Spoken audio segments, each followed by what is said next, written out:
Welcome back to the final lap of the program. In a bold move to strengthen security across West Africa, Ecowas is now pushing for more forceful and unified police collaboration among member states. The regional bloc says it's time for action, not words, as cross-border crime, terrorism and trafficking continue to threaten stability.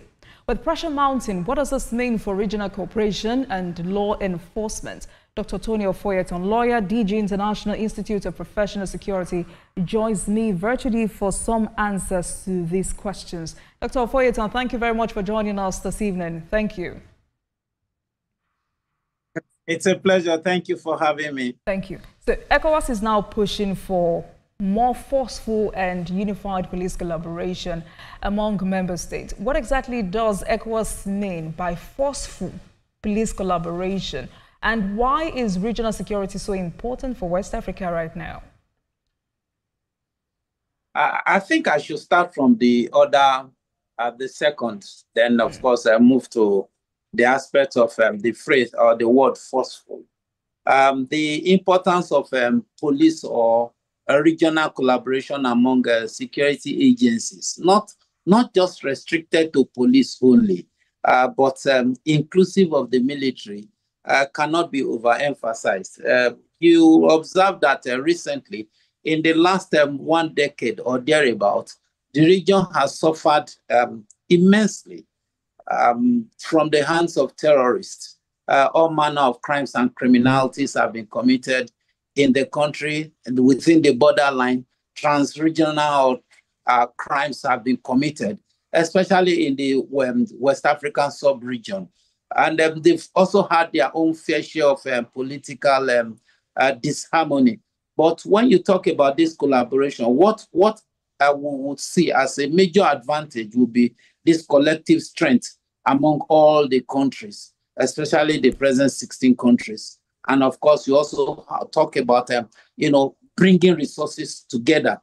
When they put resources together, they become richer. They are able to do things that ordinarily the economy of some of the countries cannot bear alone. So you are talking about collective resources coming together, maybe for the purpose of procurement of equipment, for the purpose of training, for the purpose of strategic operations and the like. So it is imperative that you have this collaboration. You look at what you have at the borderline, and that the collaboration will also strengthen security within the borderline. It will also enhance training. You now talk about most probably unified and domesticated type of training that is basically meant to attend to this domestic security challenge of the sub-region. Now, then at the end of the day, you are not talking about being able to achieve a longer peace building initiative, let me put it like that.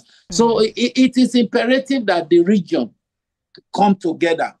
More so now that you now have the splinter group, that is the I think AES, the Alliance for Sahel States, which was a splinter group now comprising of Mali, Burkina Faso, and Niger, that pulled out basically because of the coup that was not sanctioned or agreed or allowed by ECOWAS. And of course, the argument was also that there was higher level of foreign infiltration into ECOWAS, and ECOWAS was not coming forth to really help them in their time of needs and all those. So for me, I think that apart from this laudable idea of the police formation coming together to ensure that there's a regional peace, it is also important that they look at the possibility of bringing back our brothers that have left the ECOWAS formation.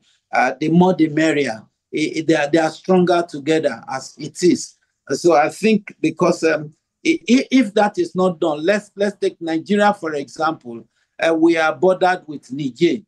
Niger also have cultural attachment, cultural religious attachment to Nigeria. So now Niger is already part of the AES, and Nigeria is part of ECOWAS. So you will see that there's already a loophole there. There's already a dichotomy there that because, and if you look at, there are a lot of things that the sub-region had to agree upon.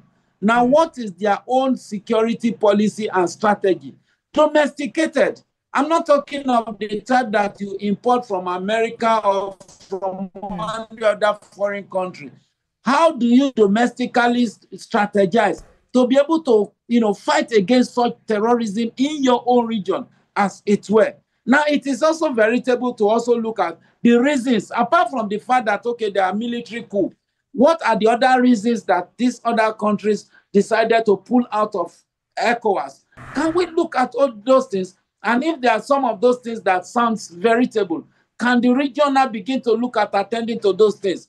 Because I can bet you that even if you force police in all the region to come together, to this what you call multinational, force, to be able to counter insurgency and the like. When it comes to the operative implementation of that, it becomes a tall order. If you are Nigeria-Niger border, how are you going to attend to that if Niger is not part of you? So these are things that I think the region should really look at and see how it can work out a harmonious relationship amongst itself, because we're already divided. But also, Dr. Foyeton, there's a level of doubt to how committed ECOWAS is at this point, because, the region has had several security-focused summits and high-level meetings over the years. Yaoundé Summit, which was on maritime safety and security, was in 2013. In 2018, there was joint ECOWAS ECA Summit in Lomé. There was also extraordinary summit on terrorism in Ouagadougou, which was in 2019. And recently we had 54th ordinary session of the Mediation and Security Council. But most times, these summits do not yield the needed results. Is it about implementation or lack of coordinated approach? Well, I think both. But I will also look at it from the fact that most of the countries look forward to Nigeria, bailing the cat now, taking the lead in terms of financing, taking the lead in terms of, supplying the personnel that would implement some of the policies and programs and resolutions, as it were. So if Nigeria is not coming out with the millions of dollars that are expected, I'm not too sure that Ghana will do that. I don't see Senegal doing that. I don't see, all other countries that are part and parcel of this region coming all out. Don't forget that Nigeria seems to be the major financier, as it were, of this thing you call ECOWAS. So if Nigeria is not coming all out, then of course it will slow down whatever resolution that have been passed, because money is always the bicycle of the good news. No matter what resolution is arrived at in all of these meetings and conferences and summits of ECOWAS and the like. So that becomes a major, who is going to push through? Who is going to take the lead? All of them look forward to Nigeria. Nigeria also has its own domestic challenges and domestic problems. So Nigeria may not be able to come all out with the chunk of the financing and funding that is expected. So ordinarily, they look at it and say Nigeria should be looking at an average of 50%, which has always been the norm. So Nigeria seems to me, as far as I'm concerned, Nigeria seems to have spoiled many of the countries that are members of ECOWAS. So now that Nigeria is reneging to try to consolidate on its own economy, to look inwardly and see how it can better the lot of Nigeria, let me put it like that.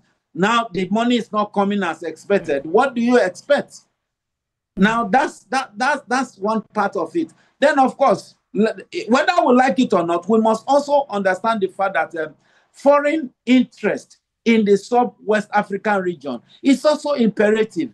To what extent are foreign interests either frustrating or ensuring that you don't even take the necessary step you ought to take to be able to do what you ought to do to secure yourself, and so that you perpetually come cap in hand begging, and when they think that you are not coming, they want to give you aid to encourage you to come and all those stuff. There are a lot of factors that are actually attached to this, and they are veritable. It's not a matter of conspiracy theory. They are veritable facts.